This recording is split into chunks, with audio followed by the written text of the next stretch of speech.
In today's video, you're going to learn over 50 must-know phrases that you can use in your daily speech to help you sound fluent and natural, just like a native speaker.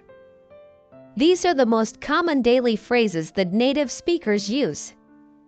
So, start using them every single day. Let's get started.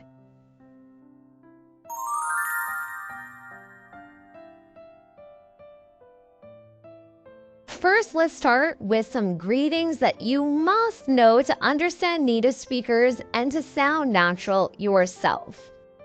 How's it going? How's it going? This is how a native speaker will say, "How are you?" to a friend, a colleague, a family member. How's it going? And if two people haven't seen each other for a longer period of time, you can add on, "How's it going? Long time no see. Long time no see." You can reverse them. "Long time no see. How is it going?" "Long time no see. How is it going?" Here's one that native speakers love, but it confuses students. What have you been up to lately or recently? What have you been up to lately or recently? This is in the present perfect. What have you been up to? Up to just means doing. What have you been up to lately or recently? What have you been up to lately or recently? And you can use all of these together. How's it going? Long time no see. What have you been up to lately? How's it going? Long time no see. What have you been up to lately? You will sound so natural.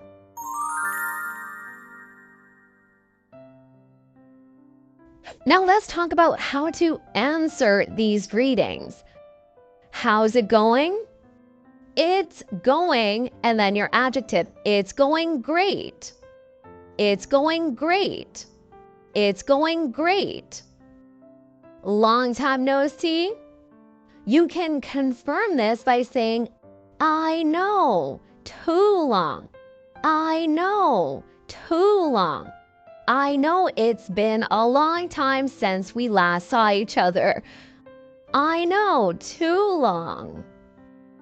Now, although "what have you been up to lately recently" is a long question, generally native speakers will answer by saying, "Not too much, not too much." And then for all of these, you can add on and you to get the reply from the person you're talking to.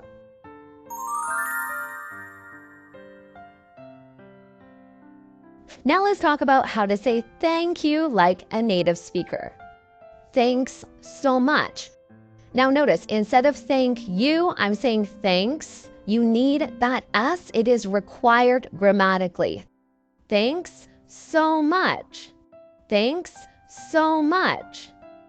Thanks a million. Thanks a bunch. These are simply alternative ways to say thank you very much. Thanks a million. Thanks a bunch. Two of my favorite ways to say thank you are simply by saying, "You're the best. You're the best." I also say, "You rock. You rock." So if you want to sound very natural, you can use those two. You're the best. You rock. You could also say, "I really appreciate it. I really appreciate it." Or you could say, "That's so nice of you. That's so kind of you." You can use nice or kind, it doesn't matter. "That's so nice of you. That's so kind of you."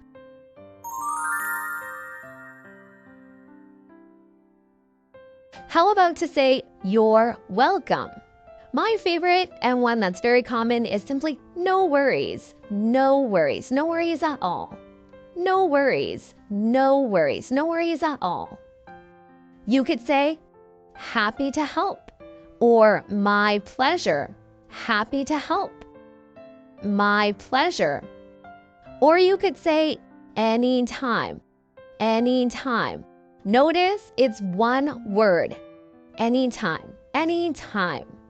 And I will reply back to your comment saying thank you with one of these natural expressions saying you're welcome in a very natural way. Now, when it's time to say bye, you can say take care, take care. If someone is getting into a vehicle, you can say drive safe or drive safely. Now, technically, grammatically, you need the adverb, which is safely, but native speakers use drive safe more than drive safely. So you will absolutely hear both. Drive safe, drive safely. You can say talk soon, or see you soon, see you soon.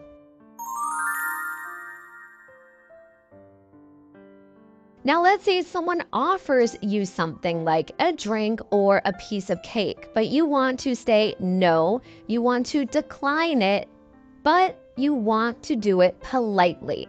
You can say, I'm good, but thanks anyway. It's nice to add appreciation. I'm good, but thanks anyway. None for me, but thanks anyway. None for me, but thanks anyway. I'll pass, but thanks. So definitely add on that but thanks or but thanks anyway to sound very polite. When you're requesting help, you can say, can you give me a hand? Give me a hand. You can say, do you mind? And then you need a gerund verb. Do you mind helping me? Do you mind helping me? Helping me out? Native speakers like to turn help into a phrasal verb, help out. Do you mind helping me out? Do you mind helping me out? One I use a lot is got a sec? Got a sec? Sec is short for second, which represents a small amount of time that you can make available for me. Got a sec? Got a sec? Now, if you're offering help to someone else, you can say, need a hand? Need a hand? But notice you do the rising intonation to make it sound like a question. Need a hand? Or you can say it as a statement and you can say, I can give you a hand with that. I can give you a hand with that. And then you can give them a hand. You can help them out. Or as a statement, you can say, let me help you with that. Let me help you with that. And then you can pick up that heavy box and help your friend out.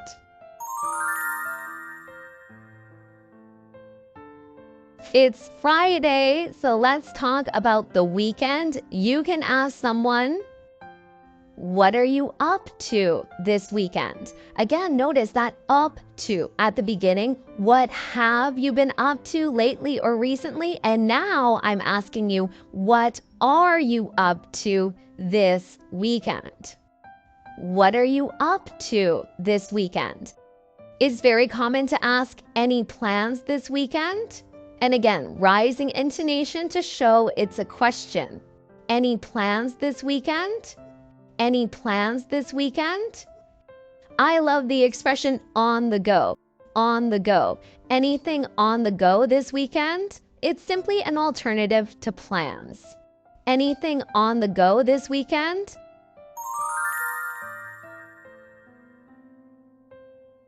Now, if you want to arrange social plans, you can ask, are you free? Are you free on Saturday?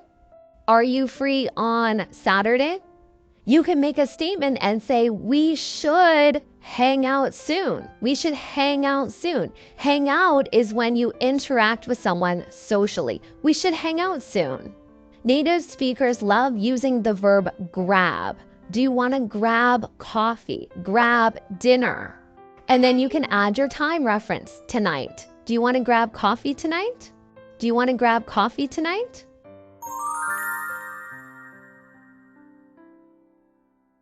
Now, if you're arranging a business meeting, you can still use "Are you free?" You might add the verb "to meet." Are you free to meet? And then a specific time, because a meeting takes place at a very specific time, on Thursday at 2:00 p.m. You could say, "I'm available on Thursday at 2:00 p.m. and then ask, "Does that work? Does that work for you?" Or you could ask, "What works best for you? What works best for you? What works best for you?" Want to ask for clarification? You could say, "Sorry, I didn't catch that. I didn't catch that. Sorry, I didn't catch that. Sorry, what does X mean?" And then X is whatever the word is that you don't understand. Or you could clarify by saying, "Sorry, what do you mean by X?" If you're having trouble understanding someone, you need to be honest. You can say, "Could you speak up a little?" Speak up means speak louder. "Could you speak up a little? I'm having trouble hearing you." "Could you speak up a little? I'm having trouble hearing you." If they're speaking too quickly, you can say, "Could you slow down a little? I'm having difficulty understanding you." "Could you slow down a little? I'm having difficulty understanding you."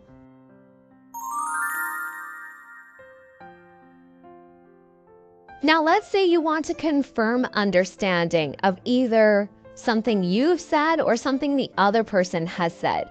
You can say, "Do you know what I mean? Do you know what I mean?" So you explain something and then say, "Do you know what I mean? Does that make sense to you? Does that make sense to you?" Or you can simply shorten that and say "makes sense" with a rising intonation. These two you need to put in your vocabulary. Does that sound good to you? Does that sound good to you? Does that sound good to you? And then native speakers will often shorten that just to "sound good" with a rising intonation. Sound good? Sound good? There's one idiom you could use, and that's to be on the same page. So you could say, "Are we on the same page? Are we on the same page?"